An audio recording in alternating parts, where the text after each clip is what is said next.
സുവിശേഷ വചനത്തിൻ്റെ രഹസ്യങ്ങൾ കർത്താവ് നിങ്ങളോട് സംസാരിച്ചു. കർത്താവാണ് എന്നോട് സംസാരിച്ചത്. ആ കർത്താവ് വാക്ക് പാലിക്കും. ജോലി സ്ഥലത്തായാലും, കോടതിയിലായാലും, വീട്ടിലായാലും, ഓഫീസിലായാലും, സ്കൂളിലായാലും, നിൻ്റെ കർമ്മമണ്ഡലങ്ങളിലും പ്രവൃത്തി രംഗങ്ങളിലുമെല്ലാം കർത്താവ് നിൻ്റെ കൂടെ വരുമെന്ന് പറഞ്ഞത് കർത്താവിൻ്റെ വാഗ്ദാനമാണ്. കർത്താവെ, ഇന്ന് ആരാധന അവസാനിക്കുമ്പോൾ ഇവിടെ വരെ എത്തിപ്പെടുവാനും അങ്ങയുടെ വചനങ്ങളിലും ചെവിക്കൊടുക്കുവാനും അങ്ങയ്ക്ക് ഞങ്ങളോട് സംസാരിക്കുവാനും കുറച്ച് സമയം അങ്ങയുടെ കൂടെ ആയിരിക്കുവാനും ഒക്കെ മക്കളെ അനുഗ്രഹിച്ചതിന് സ്തോത്രം ചെയ്യുന്നു. കർത്താവെ, രോഗികളുണ്ട്, രോഗങ്ങൾ കൊണ്ട് മനസ്സ് തകർന്നു പോയവരും പൊടിഞ്ഞു പോയവരുണ്ട്. കർത്താവെ, പലതരത്തിൽ രോഗങ്ങൾ ബാധിച്ചവരെ പ്രാർത്ഥിക്കാൻ പോലും കർത്താവ് പ്രതീക്ഷ നഷ്ടപ്പെട്ടു പോയവരുണ്ട്. വലിയ വലിയ സാക്ഷ്യങ്ങൾ നീ തന്നു. ആ സാക്ഷ്യങ്ങളൊക്കെ കേൾക്കുമ്പോൾ അങ്ങ് ഞങ്ങളുടെ കൂടെ, ഞങ്ങളുടെ അവസ്ഥയിൽ ഞങ്ങളുടെ കൂടെ വിട്ടുപിരിയാതെ നിൽക്കുന്ന സ്വർഗീയ ഇണയാണെന്ന് കർത്താവെ വചനത്തിൽ വെളിപ്പെടുത്തി. കർത്താവെ, ഉദര രോഗമുള്ളവരെ സ്പർശിക്കണമേ കർത്താവെ. ഉദര രോഗികളെ സ്പർശിക്കണമേ കർത്താവെ. ക്യാൻസർ രോഗികളെ സ്പർശിക്കണമേ കർത്താവെ. ഈശോ, കുടൽ രോഗികളെ സ്പർശിക്കണമേ കർത്താവെ. അൾസർ രോഗികളെ സ്പർശിക്കണമേ കർത്താവെ. ആ കർത്താവ്, എൻ്റെ കൂടെ പ്രാർത്ഥന കൂടുന്ന വിവിധ ഭൂഖണ്ഡങ്ങളിലെ, രാജ്യങ്ങളിലെ, ജില്ലകളിലെ, സംസ്ഥാനങ്ങളിലെ, സ്ഥലങ്ങളിലൊക്കെ ഇരുന്ന് കർത്താവ് പ്രാർത്ഥന കൂടുന്ന ഓരോ വ്യക്തികളെ എപ്പോഴും കർത്താവ് ഇത് തുറക്കുന്ന സമയത്ത് കർത്താവ് യൂട്യൂബിലൂടെ ആരാധന കൂടുന്നവരെ, ഫേസ്ബുക്കിലൂടെ ആരാധന കൂടുന്നവരെ കർത്താവ് അവരെ സ്പർശിക്കണ കർത്താവ്. നടുവല്ലുകാരെ സ്പർശിക്കണ കർത്താവ്. രോഗികളെ, രോഗികളെ സ്പർശിക്കണ കർത്താവ്. എയ്ഡ്സ് രോഗികൾ കർത്താവ്. ക്യാൻസർ രോഗികൾ കർത്താവ്. അസ്ഥി രോഗികൾ, ത്വക്ക് രോഗികൾ, വിശപ്പ് രോഗികൾ, സോറിയാസിസ് രോഗികളെ സ്പർശിക്കണമേ. കരൾ രോഗികളെ, തൈറോയ്ഡ് രോഗികളെ കർത്താവ് സ്പർശിക്കണമേ. ഈശോ, ഈശോ, പിസ്തുല രോഗികളെ സ്പർശിക്കണമേ. ഈശോ, ഉദരരോഗികളെ സ്പർശിക്കണമേ. കരരോഗികളെ സ്പർശിക്കണമേ. കർത്താവിൻ്റെ ശത്രുക്കളുടെ ഉദരരോഗികൾ, ഗർഭാശയ രോഗികള്, സിസ്റ്റുള്ളവര്, ആൽസസ് രോഗികള്, പിസ്തുലകൾ, പീശോയി രോഗികള്, പീസ് കണ്ടിട്ടില്ലാത്തവര്, അസ്ഥി രോഗികള്, വാത്ത രോഗികള്, കണ്ണ് കാണാത്തവര്, കാഴ്ച കുറവുള്ളവര്, ചെവി കേൾക്കാത്തവര്, ചെവി കേൾക്കുറവുള്ളവര്, അസ്ഥി രോഗികള്, തലവേദനക്കാര്, സ്ഫോടന രോഗമുള്ളവര്, തൈറോയ്ഡ് രോഗികള്, മാരക രോഗികള്, തിരോവേദികള്, യേശുവിന്റെ നാമത്തില് സൗഖ്യം പ്രാപിക്കട്ടെ. പരിശുദ്ധ പരമദിവ്യകാരുണ്യത്തിന് ആരാധനയും സ്തുതിയും പുകഴ്ചയും ഉണ്ടായി. കർത്താവേ, സാമ്പത്തികമായ തകർച്ചയുള്ളവരെ, എന്ത് ചെയ്യണമെന്ന് പോലും ഒരെത്തും പിടിയുമില്ലാതെ നട്ടം തിരിയുന്നവരെ, ഉറക്കമില്ലാത്തവരെ, ഹൃദയഭാരത വീടിനെക്കുറിച്ച് ഓർക്കുമ്പോൾ കർത്താവേ വേദന അനുഭവിക്കുന്നവരെ, ഈശോ അവർക്കൊരു വഴിയില്ലാതെ വേദനിക്കുന്നവരെ കർത്താവ് ഇപ്പോൾ സ്പർശിക്കണമേ. കർത്താവ്, അത്ഭുതകരമായ സമുദ്രത്തിൽ കർത്താവ് വഴിവെട്ടുന്ന ദൈവമേ, വിവാഹ തടസ്സമുള്ളവര്, മക്കൾ ഇല്ലാത്തവര്, വസ്തു വിൽക്കാത്തവര്, വീടില്ലാത്തവര്, വഴിയില്ലാത്തവര്, വെള്ളമില്ലാത്തവര്, ജോലി ഇല്ലാത്തവര്, ജോലി തടസ്സമുള്ളവര്, നൈപുണ്യ പരീക്ഷകള്, മത്സര പരീക്ഷകൾ എഴുതിയിട്ട് കർത്താവ് പ്രത്യാശ നഷ്ടപ്പെട്ട് ജീവിക്കുന്നവര്, ഈശോ ജീവിതത്തിന്റെ വ്യത്യസ്തങ്ങളായ ഭൗതിക മണ്ഡലങ്ങളിലെ വേദന അനുഭവിക്കുന്നവരെ, വ്യക്തിപരമായ വിഷമം അനുഭവിക്കുന്നവരെ, വിഷമം അനുഭവിച്ച്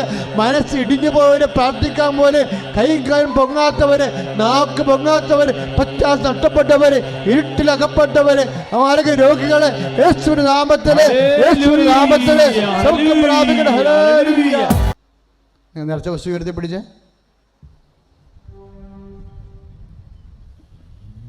വിശ്വാസപ്രമാണം ചൊല്ലിക്കേ. Lord Jesus Christ, pour out His Spirit. Lord Jesus Christ, pour out His the fire fingers soft with the precious. Lord Jesus Christ, pour out His Spirit. The fire fingers soft with the precious. As the disease for devastation, Satan set us whispered unto her, let me bless him, bring health and peace and comfort. And today the Catholic Church, with the power of Jesus Christ, with the mercy of the Holy Priest, bless us with strength.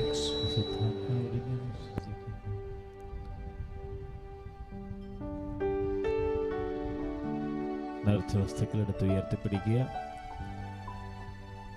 നേർച്ച വസ്തുക്കൾ ഉയർത്തിപ്പിടിക്കുക. കരങ്ങൾ ഉയർത്തി. ഇതാ ഈശോ നിങ്ങളെ ആശീർവദിക്കാൻ പോവുകയാണ്. അതിശക്തമായിട്ട് സ്തുതിക്കട്ടെ. Hallelujah. അതിശക്തമായി സ്തുതിക്കട്ടെ. ഹല്ലേലൂയ. കർത്താവേ, രോഗാതുരമായ അവസ്ഥയിൽ കഴിയുന്നവര്, രോഗികൾ ആശുപത്രിയിൽ കഴിയുന്നവര്, കുടുംബത്തിൽ കഴിയുന്നവര്, ഇപ്പോൾ യൂട്യൂബിൽ കണ്ട് പ്രാർത്ഥിക്കുന്നവരെ, അവരുടെ നിയോഗങ്ങൾ ഏറ്റെടുക്കണമേ. മാരക രോഗങ്ങൾ സുഖപ്പെടുത്തണമേ. തീരാവ്യാധികൾ സുഖപ്പെടുത്തണമേ. സാധാരണ ഭാഗ്യമില്ലാതെ വിഷമിക്കുന്നവര്, ഭവനരഹിതവര്, പരീക്ഷകളിൽ എഴുതാൻ ആഗ്രഹിക്കുന്നവര്, വിവാഹം ആലോചിച്ച് ഉറപ്പിച്ചിട്ടുള്ളവരെ സമർപ്പിച്ച് പ്രാർത്ഥിക്കുന്നു. Hallelujah, hallelujah, hallelujah, hallelujah. ശിരസ് നമിച്ച് പരിശുദ്ധ പരമ ദിവ്യകാരുണ്യത്തിന്, പരിശുദ്ധ പരമ ദിവ്യകാരുണ്യത്തിന് ദൈവ തിരുനാമത്തിന് മഹത്വം ഉണ്ടായിരിക്കട്ടെ. ആദ്യം തന്നെ എന്നെ ഈ തിരു അൾത്താരയുടെ മുമ്പിൽ അമ്മയുടെ പ്രത്യക്ഷീകരണത്തിന് സാക്ഷിയായി ഉയർത്തുവാൻ വേണ്ടി എൻ്റെ ജീവിതത്തിൽ തന്ന എല്ലാ അനുഗ്രഹങ്ങൾക്കും കൃപകൾക്കും പരിശുദ്ധ അമ്മയ്ക്ക്, കൃപാസന അമ്മയ്ക്കും ഈശോയ്ക്കും 1000 നന്ദി പറയുന്നു. എൻ്റെ പേര് നീനു മേരി ജോസഫ്. ഞാൻ പത്തനംതിട്ട കോന്നിയിൽ നിന്ന് വരുന്നു. ഞാൻ 2019 ആദ്യമായി കൃപാസനത്തിൽ വന്ന ഉടമ്പടി എടുക്കുന്നത്. അന്ന് ഞാൻ ബികോം പഠിക്കുകയായിരുന്നു. ഞാൻ സയൻസിൽ +2 എടുത്ത ഒരാളായതുകൊണ്ട് തന്നെ എനിക്ക് ബികോം വളരെയധികം പാടായിരുന്നു. തന്നെയല്ല, എത്രമാത്രം കഠിനമായി പഠിച്ചിട്ട് പോയാലും ഒരിക്കലും ഞാൻ പഠിക്കുന്നതിൻ്റെ പകുതി പോലും എനിക്ക് എക്സാം സമയത്ത് ഓർമ്മ നിൽക്കാറില്ല. അതുകൊണ്ട് തന്നെ എപ്പോഴും ഞാൻ പരിശുദ്ധ അമ്മയ്ക്കും ഈശോയും കൂട്ടുപിടിച്ചുകൊണ്ടായിരുന്നു എല്ലാ എക്സാമും എഴുതാൻ പോയിരുന്നത്. +2 മുതൽ എൻ്റെ കയ്യിലൊരു ജപമാല ഉണ്ടായിരിക്കും എക്സാം പോകുന്ന സമയത്ത്. അപ്പം അതുപോലെ തന്നെ ബികോം സമയത്ത് ഞാൻ ഇവിടെ ഉടമ്പടി എടുത്തപ്പോൾ ഞാൻ വെച്ചിരുന്ന നിയോഗമായിരുന്നു, ഒരു സെമ്മി പോലും ഒരു സപ്ലി പോലും ഇല്ലാതെ എനിക്ക് പാസ്സാവണം. എൻ്റെ കഴിവിൽ എനിക്ക് പാസ്സാകാൻ പറ്റില്ല എന്നുള്ളത് ഉറപ്പായിരുന്നു. കാരണം അത്രത്തോളം ഞാൻ പഠിക്കുന്നതൊന്നും എനിക്ക് ഓർമ്മ നിൽക്കുന്ന ഒരാളായിരുന്നില്ല. പഠിക്കുന്ന സമയത്തെല്ലാം കരഞ്ഞുകൊണ്ടല്ലാതെ പഠിക്കാൻ സാധിച്ചിരുന്ന ഒരാളല്ല ഞാൻ. അതുകൊണ്ട് തന്നെ ഞാൻ എൻ്റെ നിയോഗത്തിൽ അങ്ങനെ സമർപ്പിച്ചു. സെക്കൻഡ് സെമ്മിൽ എൻ്റെ ഒരു എക്സാം വളരെയധികം പാടായിരുന്നു. ഞാൻ ആ എക്സാമിന് എന്താണ് എഴുതിയെന്ന് ചോദിച്ചു കഴിഞ്ഞാൽ എനിക്ക് ഒന്നും അറിയില്ല. എന്തൊക്കെയോ പഠിച്ചത് ഞാൻ എഴുതി വെച്ചു എന്നല്ലാതെ ഞാൻ കറക്റ്റായിട്ടൊരു ആൻസറേ ആയിരുന്നില്ല ഞാൻ എഴുതിയത്. എനിക്ക് ഉറപ്പായിരുന്നു ഞാൻ അതിന് ഫെയിലാവും എന്നുള്ളത്. ഞങ്ങളുടെ ക്ലാസ്സിൽ 44 കുട്ടികളായിരുന്നു ഉണ്ടായിരുന്നത്. ഞാൻ ഒരു ആവറേജ് സ്റ്റുഡൻ്റ് ആയിരുന്നു. എന്നേക്കാൾ നന്നായിട്ട് പഠിക്കുന്നവരുടെ ക്ലാസ്സിലുണ്ടായിരുന്നു. എക്സാമിൻ്റെ റിസൾട്ട് വന്നപ്പോൾ 44 പേരുള്ള ക്ലാസ്സിൽ 43 പേരും ഏതെങ്കിലും ഒരു സബ്ജക്റ്റിന് പാസ്സായി. എന്നെ മാത്രം പരിശുദ്ധ അമ്മയുടെ പ്രത്യക്ഷീകരണത്തിന് സാക്ഷിയാക്കി ഉയർത്തി. ആ സെമ്മിൽ വളരെയധികം പാടായിരുന്ന ആ എക്സാം പോലും നല്ല മാർക്കോടെ പാസ്സാക്കി. ആ സെമ്മിലെ എല്ലാ സബ്ജക്റ്റിനും ഞാൻ പാസ്സായി. അതുപോലെ തന്നെ 6 സെമ്മിലും ഒരു വിഷയത്തിന് പോലും സപ്ലി ഉണ്ടാവാതെ പരിശുദ്ധ അമ്മയുടെ പ്രത്യക്ഷീകരണത്തിന് സാക്ഷിയാക്കി നല്ല ഉന്നത വിജയം തന്ന പരിശുദ്ധ അമ്മ എന്നെ ഉയർത്തി. 44 പേരുള്ള ക്ലാസ്സിൽ 43 ഫെയിലായി. ഞാൻ ഒരാൾ മാത്രമേ ആ സെമ്മിൽ പാസ്സായുള്ളൂ. അതുകൊണ്ട് തന്നെ 6 സെമ്മിൽ ഒറ്റ ഒരാളായി ഞാൻ മാത്രമേ ഉള്ളൂ സപ്ലി ഇല്ലാതെ പാസ്സായത്. അത് പരിശുദ്ധ അമ്മയുടെ കൃപ കൊണ്ട് മാത്രമാണ്, എൻ്റെ മെറിറ്റിലല്ല, അമ്മയുടെ ഗ്രേസിൽ കൊണ്ട് മാത്രമാണ് ഞാൻ പാസ്സായത്. ശേഷം 2024 മെയ് നവംബറിൽ ഞാൻ അതിൻ്റെ ഉടമ്പടി പുതുക്കിയ ശേഷം എൻ്റെ മുഖത്ത് വളരെയധികം കുരുകൾ നിറഞ്ഞിട്ട് എനിക്ക് അലർജി ഉണ്ടായിരുന്നു. വെയിലത്തൊക്കെ ഇറങ്ങുമ്പോൾ ഭയങ്കരമായിട്ട് ചൊറിച്ചിലും ചുമക്കുകയൊക്കെ ആയിരുന്നു. നിറയെ കുരുവായിരുന്നു. മാസങ്ങളായിട്ടുണ്ടായിരുന്ന അലർജി ആയിരുന്നു. ഹോസ്പിറ്റലിലൊക്കെ പോയിട്ട് ഒരു 900 രൂപയുടെയൊക്കെ ഓയിൽമെൻ്റൊക്കെ ഞാൻ പൂർണ്ണമായും പുരട്ടിയിട്ട് പോലും എനിക്ക് ആ അലർജി പൂർണ്ണമായിട്ട് മാറി കിട്ടിയിരുന്നില്ല. ഞാൻ ഇവിടെ കൃപാസനത്തിലെ സന്ധ്യയിലുള്ള ഉടമ്പടി പ്രാർത്ഥനയിൽ വിശുദ്ധ തൈലവും വെഞ്ചരിച്ച ഉപ്പും ചാലിച്ച് മുഖത്ത് പുരട്ടി മാതാവിനോട് പ്രാർത്ഥിച്ചു, മാതാവേ എനിക്കിത് മാറ്റിത്തരണമേ. അതിൻ്റെ ഫലമായി എൻ്റെ മുഖത്തുള്ള മാസങ്ങളായിട്ടുള്ള മരുന്ന് പോലും കഴിച്ചിട്ട് മാറാതിരുന്ന അലർജി പൂർണ്ണമായിട്ടും പരിശുദ്ധ അമ്മ എടുത്തു മാറ്റി. എൻ്റെ പരിശുദ്ധ അമ്മയ്ക്ക് ഒരുപാട് നന്ദി. പിന്നെ എനിക്ക് പറയാനുള്ളത്, ഞാൻ DLED സ്റ്റുഡൻ്റാണ്. അപ്പോൾ എൻ്റെ സെക്കൻഡ് സെമ്മിൻ്റെ എക്സാം, ഫസ്റ്റ് സെമ്മിന് എനിക്ക് എല്ലാ വിഷയത്തിനും A+ ആയിരുന്നു. സെക്കൻഡ് സെമ്മിലും നന്നായിട്ട് പഠിച്ചുകൊണ്ട് പോയായിരുന്നു. അപ്പോഴും കൂട്ടിന് പരിശുദ്ധ അമ്മയെ കൂട്ടുപിടിച്ചാണ് എക്സാമിന് പോകുന്നത്. 3 എക്സാം ആയിരുന്നു. എല്ലാം വെള്ളം പോലെ പഠിച്ചിട്ട് പോയ ആളാണ് ഞാൻ. സൈക്കോളജിയുടെ എക്സാമിന് 10 മാർക്കിൻ്റെ ഒരു എസ്സേ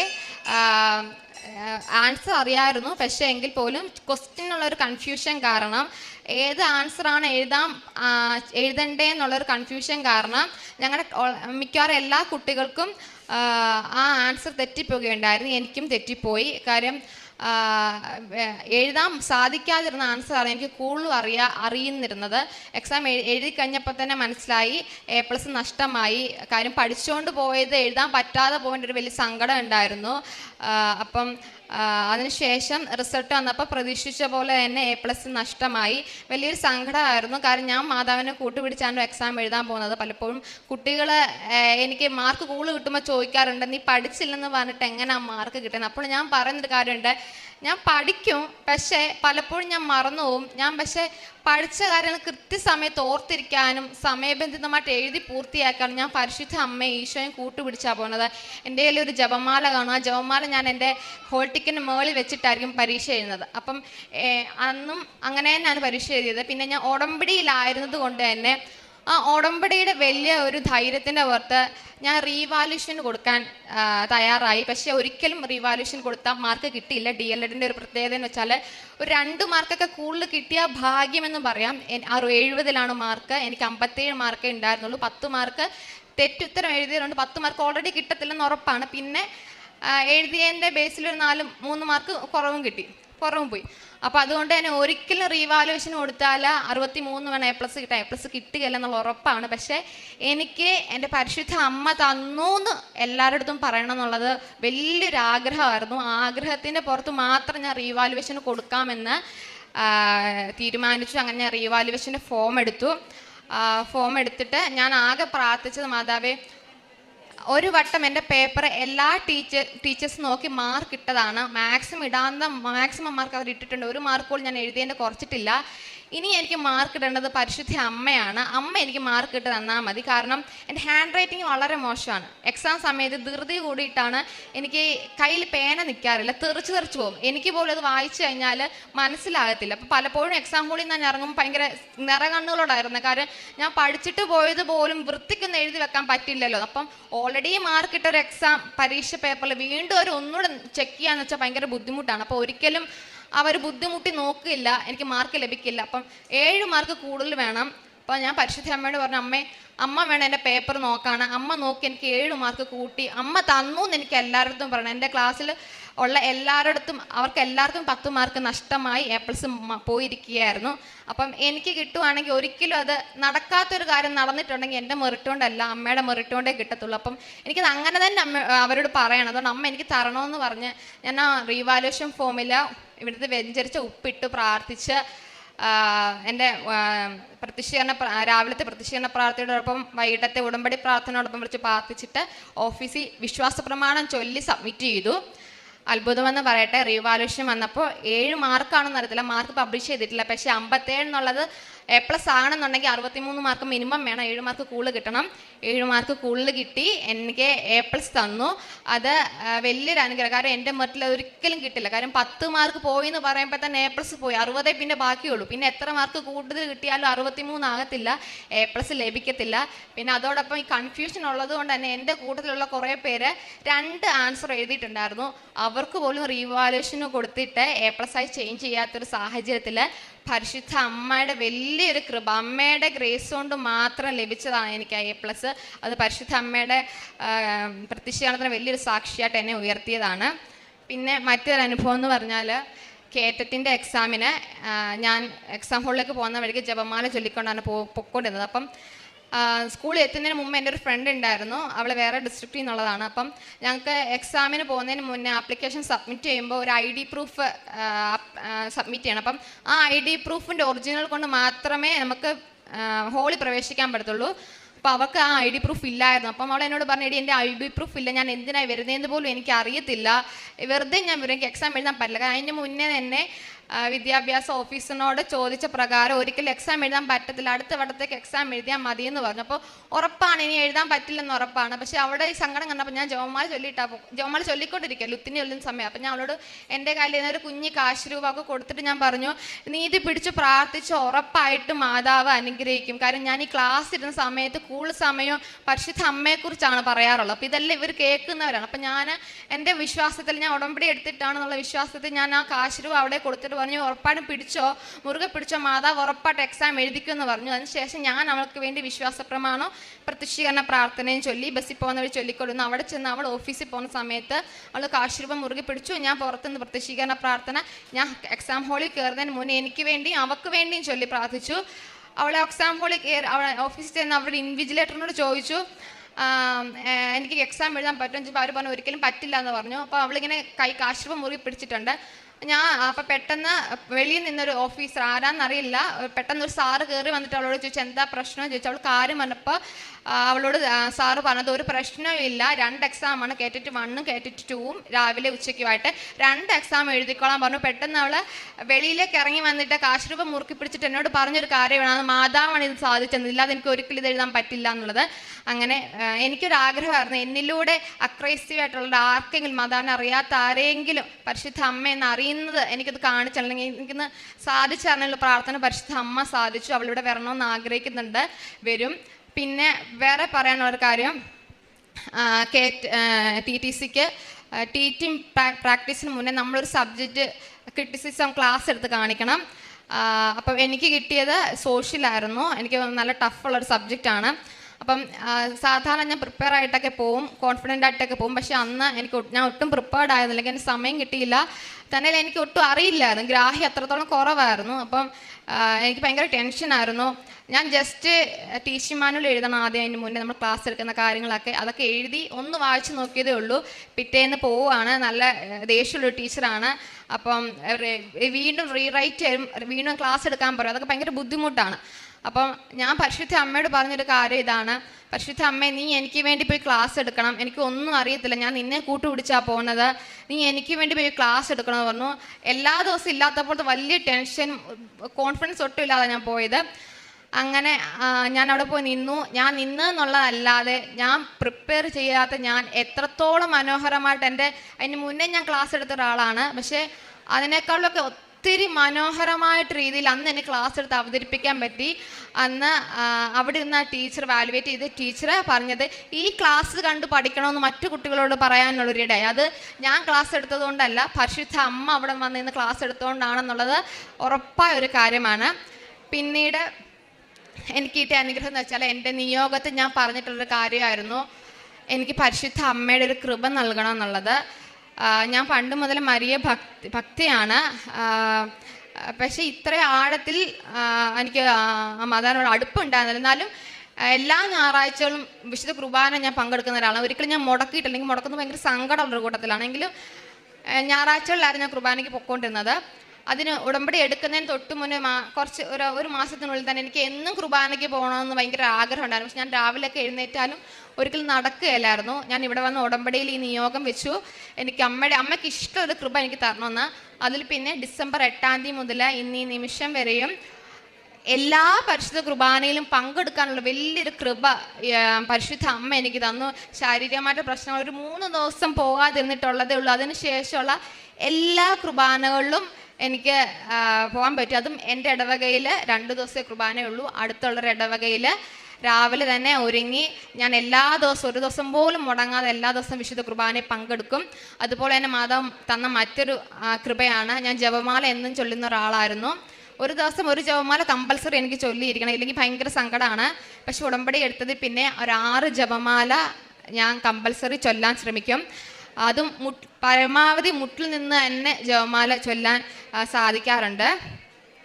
പിന്നെ ഞാൻ പരിശുദ്ധ അമ്മയോട് പറഞ്ഞ മറ്റൊരു നിയോഗമാണ്, എനിക്ക് പരിശുദ്ധ അമ്മയുടെ സാന്നിധ്യം വേണമെന്നുള്ളത്. എനിക്ക് ഭയങ്കര ഇഷ്ടമാണ് അമ്മേനെ.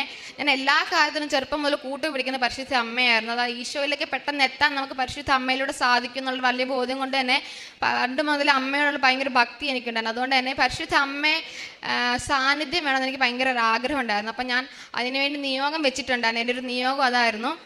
അതിലൂടെ ഇവിടുത്തെ പ്രത്യക്ഷീകരണത്തിൻ്റെയും ഉടമ്പടിയുടെയും തിരികൾ കത്തിക്കുമ്പോൾ ഒരു 20ഓളം അടയാളങ്ങൾ പരിശുദ്ധ അമ്മ എനിക്ക് തന്നിട്ടുണ്ട്. അതൊരു ഹേർട്ടായിട്ടും റോസാപ്പൂവ്, ഫ്ലവർ, അങ്ങനെ ഒരു 20ഓളം അടയാളം, 20ഓളം ഫോട്ടോ എൻ്റെ ഉണ്ട്. 23-25ഓളം അടയാളങ്ങൾ എനിക്ക് തന്നിട്ടുണ്ട്. ആദ്യമായിട്ട് ലഭിച്ചത് ഒരു ഹേർട്ടായിരുന്നു. അപ്പോൾ എനിക്കത് അറിയില്ലായിരുന്നു, ഇത് പരിശുദ്ധ അമ്മയുടെ സാന്നിധ്യമാണ്. എനിക്ക് ഡൗട്ടായിരുന്നു. അപ്പോൾ ഞാൻ ഇതുപോലെ മാതാവിനോട് പ്രാർത്ഥിച്ചു, മാതാവേ ഇത് അമ്മ തന്ന അടയാളമാണെന്നുണ്ടെങ്കിൽ എനിക്കൊന്ന് പറഞ്ഞു തരണമെന്ന് പറഞ്ഞു. അതിനുശേഷം ഞാൻ ഒരു സാക്ഷ്യം പറഞ്ഞ് തൊട്ട് ശേഷം സാക്ഷ്യം കണ്ടപ്പോൾ ആ സാക്ഷ്യത്തിലുള്ളൊരു ചേച്ചി പറയുന്നത് ഇതുപോലെ തന്നെയാണ്, എനിക്ക് പരിശുദ്ധ അമ്മയുടെ സാന്നിധ്യമായിട്ടൊരു ഹേർട്ട് മെഴുകുതിരി കാണാൻ സാധിച്ചു. അതുപോലെ തന്നെ അപ്പം ഞാനും ഉറപ്പിച്ചു പരിശുദ്ധ അമ്മ എനിക്ക് എന്ന സാന്നിധ്യം. അതുപോലെ 20ഓളം അടയാളം എനിക്ക് കിട്ടിയിട്ടുണ്ട്. അതുപോലെ തന്നെ പലരും മെഴുകുതിരിയിൽ പരിശുദ്ധ അമ്മയെ കണ്ടെന്ന് പറയുമ്പോൾ ഞാനും പ്രാർത്ഥിച്ചിരുന്നു. ഞാൻ എൻ്റെ നീല മെഴുകുതിരി, പച്ച മെഴുകുതിരി ഒരു സ്റ്റാൻഡിലാണ് കത്തിച്ച് വെച്ചുകൊണ്ടിരുന്നത്. അപ്പോൾ ഒരു ദിവസം ഞാൻ പ്രാർത്ഥിച്ചുകൊണ്ടിരുന്ന സമയത്ത് ഞാൻ 2:30 പ്രത്യക്ഷീകരണ പ്രാർത്ഥന ചൊല്ലാറുണ്ട് ഉച്ച സമയങ്ങളിൽ. ആ സമയത്ത് നീല മെഴുകുതിരിയും പച്ച മെഴുകുതിരിയും ഉരുകി വീണ ഒരു മെഴുക് ഞാനിങ്ങനെ എടുത്ത് നോക്കി. ആദ്യം എനിക്കൊന്നും തോന്നില്ല. ഒന്നുകൂടെ എൻ്റെ മനസ്സിൽ ഒന്നുകൂടെ നീ നോക്കിയപ്പോൾ അതിൽ പരിശുദ്ധ അമ്മ ഈശോയെ എടുത്തു നിൽക്കുന്ന ഒരു രൂപമായിട്ട് എനിക്ക് ലഭിച്ചു. അതിൽ പച്ച കളറ് പരിശുദ്ധ അമ്മയ്ക്കും നീല കളറ് ഈശോയ്ക്കുമായിട്ടുള്ളൊരു രൂപം എനിക്ക് കിട്ടിയിട്ടുണ്ട്. പിന്നെ അതുപോലെ തന്നെ ഈ അടയാളങ്ങൾ ലഭിച്ചു കഴിയുമ്പോൾ കുറച്ച് കഴിയുമ്പോൾ ഇതങ്ങ് ചാരമായിട്ട് പോകും. പലപ്പോഴും ഈ ചാരം കറുത്ത കളറിലായിരിക്കും കാണാറുള്ളത്, നമ്മൾ അല്ലെങ്കിൽ ആഷ് കളറിലായിരിക്കും ചാരം. കഴിഞ്ഞ 2-3 ദിവസത്തിനുള്ളിൽ ഞാൻ പ്രാർത്ഥിച്ച സമയത്ത് ഈ ചാരം നീല കളറിൽ, അതായത് കടും നീല കളറിലായിട്ട് ഈ ചാരം എനിക്ക് ലഭിക്കേണ്ടത് ഞാനൊരു പേപ്പറിലെടുത്ത് സൂക്ഷിച്ചു വെച്ചിട്ടുണ്ട്. അപ്പം ഇത്രത്തോളം ഒരുപാട് സാന്നിധ്യം പരിശുദ്ധ അമ്മ എനിക്ക് നൽകിയിട്ടുണ്ട്. പിന്നെ പറയാനുള്ളത് എൻ്റെ ജീവിതത്തിലുണ്ടായ മാറ്റങ്ങൾ ആദ്യം തന്നെ പറയാം. ഞാൻ പറഞ്ഞു കുർബാനയിൽ എനിക്ക് എല്ലാ ദിവസവും പങ്കെടുക്കാൻ പറ്റുന്നുണ്ട്. പിന്നെ കുമ്പസാരം 2 ആഴ്ച കൂടുമ്പോൾ കമ്പൽസറി ഞാൻ കുമ്പസാരിക്കും. അതിന് മുന്നേ കുമ്പസാരിക്കണമെന്ന് തോന്നിക്കഴിഞ്ഞാൽ 2 ആഴ്ച വരെ കാത്തു നിൽക്കില്ല, അതിന് മുന്നേ കുമ്പസാരിക്കും. പിന്നെ ജപമാല ചൊല്ലും. പിന്നെ അതുപോലെ തന്നെ നേരത്തെ ഞാൻ 5:15 എഴുന്നേറ്റ് ഒന്ന് ഫ്രഷായി പ്രത്യക്ഷീകരണ പ്രാർത്ഥന ചൊല്ലുമായിരുന്നു. ഇപ്പം അത് മാറ്റി 5 മണിക്ക് എഴുന്നേറ്റ് ഫ്രഷായി ഒരു ജപമാല ചൊല്ലിയതിന് ശേഷമേ ഞാൻ ഡെയിലി ബ്രെഡിലൂടെ പ്രത്യക്ഷീകരണ പ്രാർത്ഥന ചൊല്ലാറുള്ളൂ. അതുപോലെ തന്നെ വീട്ടിലുണ്ടാകുന്ന സമയത്ത് 2:30 ഞാൻ പ്രത്യക്ഷീകരണ പ്രാർത്ഥന 7 തവണ ചൊല്ലി പ്രാർത്ഥിക്കും. വെളിയിലാണെങ്കിലും ആ സാഹചര്യം അനുസരിച്ച് ചൊല്ലി പ്രാർത്ഥിക്കാറുണ്ട്. പിന്നെ അതുപോലെ തന്നെ എനിക്കുണ്ടായിരുന്ന ഒരു വലിയൊരു കാര്യമാണ് മാറി കിട്ടിയത്. ഞാൻ ഫിലിംസ് നന്നായിട്ട് കാണുന്ന ഒരാളായിരുന്നു, പുതിയതും പഴയതും. എനിക്ക് ഡിപ്രഷനൊക്കെ വരുന്ന സമയത്ത് എൻ്റെ ആ മൈൻഡ് ഒന്ന് മാറാൻ വേണ്ടിയിട്ട് എനിക്ക് ഒരു 2 വഴിയിൽ ഒന്നെങ്കിൽ ഉറങ്ങുക, ഒന്നെങ്കിൽ ഫിലിം കാണുക. അപ്പോൾ തുടർച്ചയായിട്ട് ഫിലിം കാണുമ്പോൾ 2-2.5 മണിക്കൂറൊക്കെ ആ ചിന്തയിലാണ് പോകുന്നുള്ള ഓർത്തിട്ട് ഞാൻ ഫിലിംസ് ഒരു ദിവസമൊക്കെ 3 ഫിലിംസ് 4 ഫിലിംസൊക്കെ കാണുമായിരുന്നു. പക്ഷേ ഉടമ്പടി എടുത്ത് അന്ന് മുതൽ ഇന്ന് വരെ 5 മാസമായിട്ട് ഞാൻ ഒരു ഫിലിമും കണ്ടിട്ടില്ല. അത് ഞാനായിട്ട് വേണ്ടെന്ന് വെച്ചല്ല, പരിശുദ്ധ അമ്മ എനിക്ക് നന്നൊരു കൃപയായിട്ട് തന്നെ ഞാൻ കാണും. അതുപോലെ തന്നെ ഞാൻ സോങ്സ് നന്നായിട്ട് കേൾക്കുന്ന ഒരാളായിരുന്നു, ഫിലിം സോങ്സ്. രാത്രി കിടക്കുന്ന സമയത്തൊക്കെ പാട്ട് കേട്ടിട്ട് കിടന്നുറങ്ങുക, നോട്ട് എഴുതുന്ന സമയത്ത് പാട്ട് കേൾക്കാന്നുണ്ടായിരുന്നു. ഉടമ്പടി എടുത്ത് അന്ന് മുതൽ ഇന്ന് വരെ ഫിലിം സോങ്സിന് പകരം ഞാൻ കേൾക്കുന്നത് ഇവിടുത്തെ സാക്ഷ്യമാണ്. അത് TTCക്ക് പോകുന്നവർക്കറിയാം, ഞാനൊക്കെ രാവിലെ ഒരു 7 മണി 8 മണിക്ക് എഴുതാനിരുന്ന് കഴിഞ്ഞാൽ രാത്രി 1 മണി 2 മണി വരെ ഇരുന്ന് എഴുതും. കണ്ടിന്യൂസ് എഴുത്തായിരിക്കും. അപ്പോൾ ഈ കണ്ടിന്യൂസ് വരെ ഞാൻ രാവിലെ സാക്ഷ്യം കേൾക്കാൻ തുടങ്ങിയാൽ ഞാൻ എപ്പോഴാണോ ഉറങ്ങുന്നത് ആ സമയം വരെ കണ്ടിന്യൂസ് സാക്ഷ്യം കേൾക്കും. ഞാൻ പൂർണ്ണമായിട്ട് ഈ 5 മാസമായിട്ട് ഫിലിം സോങ് കേൾക്കുകയോ പാടുകയോ ഒന്നും ചെയ്തിട്ടില്ല. അതൊന്നും ഞാനായിട്ട് വേണ്ടെന്ന് വെച്ചല്ല, എനിക്ക് ആ ഇൻട്രസ്റ്റ് പരിശുദ്ധ അമ്മ എടുത്ത് മാറ്റിയിട്ട് കൂടുതൽ ആ സമയം കൂടെ ഒന്നെങ്കിൽ അച്ഛൻ്റെ ധ്യാനം കേൾക്കാലോ അല്ലെങ്കിൽ സാക്ഷ്യം കേൾക്കാലോ എന്നുള്ളൊരു ആഗ്രഹമാണ് ഉള്ളിലുള്ളത്. പിന്നുള്ളത് ഞാൻ ചെയ്ത പ്രേക്ഷിത പ്രവർത്തനം കാരുണ്യ പ്രവൃത്തി എന്ന് പറയുന്നത് ഞാൻ ചെയ്തു എന്ന് പറയാനുള്ള ധൈര്യം എനിക്കില്ല. കാര്യം ഞാൻ ചെയ്തിട്ടുണ്ടെങ്കിൽ അത് പരിശുദ്ധ അമ്മ എനിക്ക് ചെയ്യിപ്പിച്ചതാണെന്ന് ഞാൻ പറയത്തുള്ളൂ. അതിനുള്ള സാഹചര്യങ്ങൾ എനിക്ക് ഒരുക്കിത്തരും, ഞാനത് ചെയ്യുന്നുള്ളതേ ഉള്ളൂ. പ്രേക്ഷിത പ്രവർത്തനമായിട്ട് ഞാൻ ഇവിടുന്ന് എല്ലാ മാസവും ഇവിടെ വരും, പത്രം വായിക്കും, അത് വിതരണം ചെയ്യും. വിതരണം ചെയ്യുന്നത് കൂടുതലും അക്രൈസ്തവർക്കാർക്ക് ഉള്ളവർക്കായിരിക്കും ചെയ്യുക, അതെനിക്ക് നിർബന്ധമാണ്.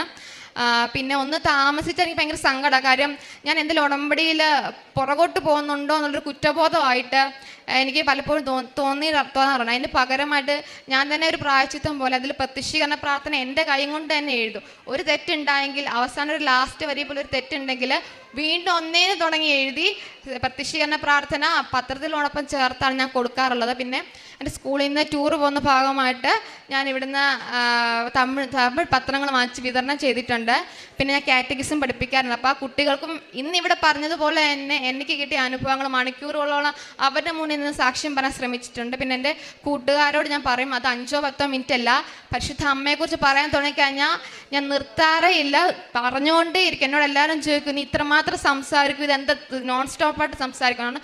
അത്രത്തോളം വാതോരാതെ ഞാൻ സംസാരിക്കും, അത് മണിക്കൂറുകളോളം സംസാരിക്കും. പിന്നെ കാരുണ്യ പ്രവൃത്തിയാണ് ഞാൻ ചെയ്യുന്നത്. സത്യം പറഞ്ഞു കഴിഞ്ഞാൽ എനിക്ക് ഭൗതികമായി കിട്ടിയ അനുഗ്രഹങ്ങളെക്കാളും ഉപരിയായിട്ട് കാരുണ്യ പ്രവൃത്തിയും പ്രേക്ഷിത പ്രവർത്തനമാണ് പരിശുദ്ധ അമ്മയുടെ പ്രത്യക്ഷീകരണ സാക്ഷിയായിട്ട് എന്നെ ഉയർത്തിയത്. എൻ്റെ കാരുണ്യ പ്രവൃത്തിയും ഒരു സാക്ഷിയായിട്ട് തന്നെ പറയണം. കാര്യം എനിക്ക് ടീച്ചിങ് പ്രാക്ടീസിന് കിട്ടിയത് എനിക്ക് ഒട്ടും പോകാൻ സാധ്യമല്ലാത്ത കുറച്ച് ദൂരമുള്ളൊരു സ്കൂളായിരുന്നു. അപ്പം എനിക്കൊട്ടും താല്പര്യമില്ല എന്നോട് പോകാൻ. അതിന് കുറച്ചുകൂടെ അടുത്ത് എനിക്കൊരു സ്കൂള് ഉണ്ടായിരുന്നു. അപ്പം മാതാവിനോട് ഞാൻ ചോദിച്ചു, മാതാവ് ഇത് എനിക്ക് നീ തന്നതാണെങ്കിൽ ഞാൻ പോകത്തുള്ളൂ, ഇല്ലെങ്കിൽ ഞാൻ ഒന്നുകൂടെ ടീച്ചറിനോട് ചോദിക്കാം, ടീച്ചർ മാറ്റി തരുന്നില്ലെങ്കിൽ നീ തന്നതാണെന്ന് തന്നെ വിശ്വസിക്കുമെന്ന് പറഞ്ഞു. അങ്ങനെ ഞാൻ ഒന്നുകൂടെ പോയി ചോദിച്ചു, ടീച്ചർ എനിക്ക് മാറ്റി തരുമെന്ന് ചോദിച്ചു. തരില്ല എന്ന് പറഞ്ഞു. അപ്പം ഞാൻ വിശ്വസിച്ചു, ഓക്കെ മാതാവ് തന്നെയാണെന്ന് വിശ്വസിച്ചു. ഞാൻ സ്നേഹത്തോടെ തന്നെ അവിടെ പോയി. അവിടെ പോകുമ്പോൾ ഞാൻ എൻ്റെ മനസ്സിൽ ചോദിക്കും, ഇതിൻ്റെ പിന്നിലുള്ള പദ്ധതി എന്താണെന്ന് ചോദിക്കും. അപ്പം കാരുണ്യപ്രവൃത്തി ചെയ്യുന്ന ആദ്യ സമയത്ത് തന്നെ എനിക്കൊരു ആഗ്രഹം ഉണ്ടായിരുന്നു. എനിക്കിഷ്ടമുള്ളൊരു അമ്മമാരുടെ വൃദ്ധസദനം ഉണ്ട്, അവിടെ പോയി കാരുണ്യപ്രവൃത്തി ചെയ്യണമെന്ന്. പക്ഷേ അവിടെ പോകാനുള്ളൊരു ബുദ്ധിമുട്ട് കാരണം, യാത്രാ സൗകര്യം കുറവ് കാരണം എനിക്ക് പോകാൻ സാധിച്ചിരുന്നില്ല. അപ്പം അതിൻ്റെ പകരം ഞാൻ വേറെ സ്ഥലത്ത് പോയി ചെയ്തിരുന്നു. അപ്പം ഞാൻ ആ സ്കൂളിൽ പോയപ്പം ആ സ്കൂളും ഞാൻ പോകാൻ ആഗ്രഹിച്ച ആ സ്ഥാപനവും തമ്മിൽ ഒരു മതിലിൻ്റെ വ്യത്യാസമുണ്ട്. എനിക്ക് എൻ്റെ ക്ലാസ്സിൽ നിന്ന് കഴിഞ്ഞാൽ ആ സ്കൂൾ അമ്മമാരുടെ ആ സ്ഥാപനം കാണാൻ പറ്റും. പക്ഷെ ഞാൻ അവിടെ പോയൊന്നുമില്ല, ഞാൻ ഓർത്തു പോലും ഇല്ല. അപ്പം ഞാൻ ഒരു ദിവസം കുട്ടികളെ പഠിപ്പിച്ച് കഴിഞ്ഞ ശേഷം ആ മതിലിലൂടെ ഇടയ്ക്ക് ഇങ്ങനെ എത്തി നോക്കും അവിടെ ആരെങ്കിലും ഉണ്ടോയെന്ന്. അപ്പോൾ എത്തി നോക്കുന്ന സമയത്ത് അവിടെ ഒരു ഗ്രോട്ടോ ഉണ്ടായിരുന്നു. ആ ഗ്രോട്ടോയുടെ ഒരു ഭാഗം ഇങ്ങനെ ഇളകി കിടക്കുക, ചെറിയൊരു മൈന്യൂട്ടായിട്ടൊരു ചെറിയൊരു ഭാഗം അടർന്ന് കിടക്കുക. അതിലൂടെ ഞാൻ കാണുന്നത് പരിശുദ്ധ അമ്മയുടെ ഒരു സൈഡാണ്. അപ്പം എനിക്ക് ഭയങ്കര സന്തോഷം, കാരണം ഒരു 50 മീറ്റർ അല്ലെങ്കിൽ 100 മീറ്റർ അടുത്ത് പരിശുദ്ധ അമ്മ എനിക്കുണ്ട്. അപ്പം എനിക്ക് പൂർണ്ണമായിട്ട് മനസ്സിലായി അമ്മ തന്നെ തന്ന സ്കൂളാണെന്നുള്ളത്. അപ്പം ഞാൻ മാതാവിനോട് നന്ദി പറഞ്ഞു. എനിക്ക് ഭയങ്കര സന്തോഷമായി അമ്മ എൻ്റെ അടുത്തുണ്ടല്ലോ എന്ന്. ഞാൻ വൈകിട്ട് വീട്ടിൽ ചെന്നിട്ട് ഫ്രഷ് ആയിട്ടൊരു ജപമാല ചൊല്ലുന്ന പതിവുണ്ട് സ്കൂളിൽ നിന്ന് പോയിട്ട്. അപ്പം ഞാൻ അന്ന് ചൊല്ലിയ സമയത്ത് എൻ്റെ മനസ്സിലിങ്ങനെ തോന്നി, ഇങ്ങനെ ആരോ പറയുന്നത് തോന്നി, നീ ആഗ്രഹിച്ചത് അവിടെ പോയി കാരുണ്യപ്രവൃത്തി ചെയ്യണമെന്നല്ലേ, പിന്നെ എന്താ നീ അവിടെ പോകാതെ എന്നുള്ളത്. അത് ഭയങ്കര വലിയൊരു ബോധ്യമായിരുന്നു എനിക്ക്. പിറ്റേ ദിവസം തന്നെ ഞാൻ അവിടെ ചെന്നു. അവിടെ ചെന്നിട്ട് അവിടുത്തെ മദറിനോട് ചോദിച്ചു, ഞാനിവിടെ വന്ന് കാരുണ്യപ്രവൃത്തി ചെയ്തോട്ടെ എന്ന് ചോദിച്ചു. എനിക്ക് അനുവാദം തന്നു. 45 ദിവസമാണ് ടീച്ചിങ് പ്രാക്ടീസ്. ആദ്യത്തെ ഒരു 20 ദിവസം എനിക്ക് പോകാൻ പറ്റിയില്ല, കാരണം ഞാൻ ഒരിക്കലും ഓർത്തില്ല എനിക്ക് ഇതിനുള്ള അവസരത്തിന് വേണ്ടിയിട്ടാണ് ഈ സ്കൂൾ തന്നെന്നുള്ളത്. അതിനുശേഷം എല്ലാ ദിവസവും, ആഴ്ചയിൽ ഒരു വട്ടം കാരുണ്യപ്രവൃത്തി എന്ന് പറഞ്ഞാലും എല്ലാ ദിവസവും രാവിലെ 1 മണിക്കൂർ അവിടെ പോയി അവിടുത്തെ അമ്മമാരുമായിട്ട് സംസാരിച്ച് അവരെ കുളിപ്പിക്കാനൊക്കെ ഹെൽപ്പ് ചെയ്ത് തിരിച്ചു വരാൻ പരിശുദ്ധ അമ്മ എനിക്ക് വലിയൊരു കൃപ തന്നത്. പരിശുദ്ധ അമ്മ നേരിട്ട് കൊണ്ട് എത്തിച്ചു എന്നുള്ളൊരു അനുഭവം തന്നെയായിരുന്നു. അതുപോലെ തന്നെ ആഹാരം ഇല്ലാത്തവർക്ക് ഞാൻ ആഹാരം ഫുഡ് വാങ്ങിച്ചു കൊടുക്കാറുണ്ട്. എൻ്റെ കയ്യിൽ ഉള്ള ചെറിയ പോക്കറ്റ് മണിയൊക്കെ വെച്ചിട്ട് ഞാൻ സാമ്പത്തികമായിട്ട് സഹായിക്കാറുണ്ട്. ഇത്രയധികം വളരെ ഒരുപാട് അനുഗ്രഹങ്ങൾ തന്ന പരിശുദ്ധ അമ്മയ്ക്കും ഈശോയ്ക്കും ഒരുപാട് നന്ദി പറയുന്നു.